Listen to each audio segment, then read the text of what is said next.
হাসতে হাসতে জিতে ডুরান্ট অভিযান শুরু করলো ইস্ট বেঙ্গল। প্রথম মিনিট থেকেই উজ্জীবিত ফুটবল খেলতে থাকে ইস্ট বেঙ্গল। 4 মিনিটে সাউথ ইউনাইটেডের বক্সে ভালো জায়গায় পৌঁছে যায় এডমন্ড। ডিফেন্স সজাগ থাকায় তখনকার মতো বিপদ হয়নি। 10 মিনিটে অদ্ভুত এক কাণ্ড ঘটে।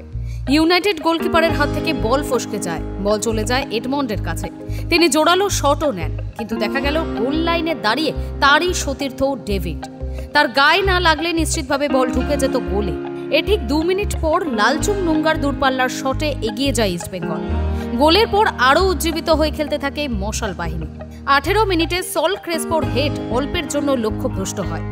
21 মিনিটে সুযোগ হারান ডেভিড। 34 মিনিটে ক্রেসপো আবারও মিস করেন। এরপর পেনাল্টি পায় ইস্ট বেঙ্গল। 38 মিনিটে পেনাল্টি থেকে গোল করতে কোনো ভুল করেনি 29 বছর বয়সী স্প্যানিশ তারকা ক্রেসপো। 2 গোলে এগিয়ে বিরতিতে যায় লাল হলুদ। দ্বিতীয়ার্ধেও চিত্রটা বদলায়নি।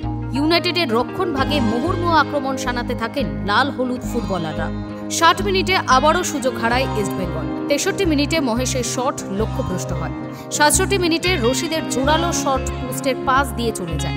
80 মিনিটে গোল করে ইস্ট বেঙ্গলের নিজের অভিষেক স্মরণীয় করে রাখলেন বিপিন সিং।